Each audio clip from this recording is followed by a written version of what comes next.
माणूस आयुष्यात कितीही मोठा झाला तरी ज्यांनी त्यांच्या संघर्षाच्या काळात त्याला साथ दिली त्यांना तो कधीच विसरत नाही। याच भावनेचं दर्शन मध्य प्रदेशातील पोलीस अधिकारी DYSP संतोष पटेल यांनी घडवलं आहे।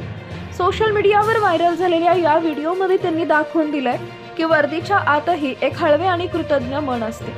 ही गोष्ट सुरू होते सुमारे 12 ते 15 वर्षापूर्वीची, जेव्हा संतोष पटेल भोपाळमध्ये स्पर्धा परीक्षेची तयारी करत होते।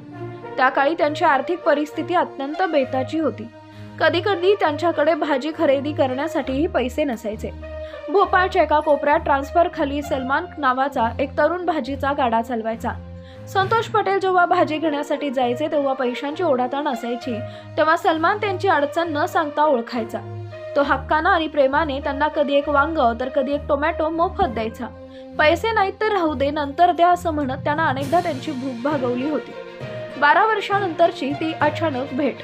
आज संतोष पटेल हे पोलीस दलात मोठ्या पदावर कार्यरत आहेत, पण ते आपले जुने दिवस आणि सलमानला विसरले नव्हते। तब्बल 12 वर्षांनंतर ते पुन्हा त्याच ठिकाणी पोहोचले जिथं सलमान पूर्वी भाजी विकायचा।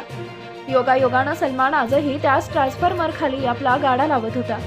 जेव्हा DSPची गाडी तिथं आली तेव्हा सलमान सुरुवातीला खूप घाबरला। पोलिसांची गाडी आणि लाल दिवा पाहून आपल्याला काही विचारणा होईल की काय अशी भीती त्याला वाटली। परंतु संतोष जेव्हा गाडीतून उतरले आणि त्यांनी सलमानला त्याच्या नावानं हाक मारली तेव्हा वातावरण बदललं। सलमाननं त्यांना ओळखले। तो म्हणाला, मी तुमचे नवीन व्हिडिओ सोशल मीडियावरती बघतो, पण तुमच्याशी बोलायची भीती वाटायची।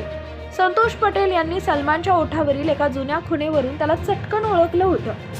संतोष पटेल यांनी सलमानची विचारपूस केली, त्याला मिठाई दिली आणि त्याचा मोबाईल नंबरही घेतला।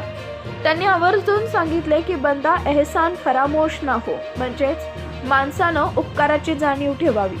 ज्या काळात आपल्याकडे काहीच नव्हतं त्या काळात ज्या हातांनी आपल्याला घास भरवला किंवा मदत केली त्या हातांची किंमत कोणत्याही पदापेक्षा मोठी असते।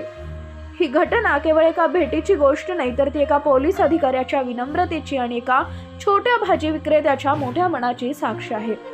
गरिबीतही दुसऱ्याला मदत करण्याची वृत्ती आणि श्रीमंतीतही जुन्या मित्राला न विसरण्याची प्रवृत्ती हेच या घटनेचं मुख्य सार आहे।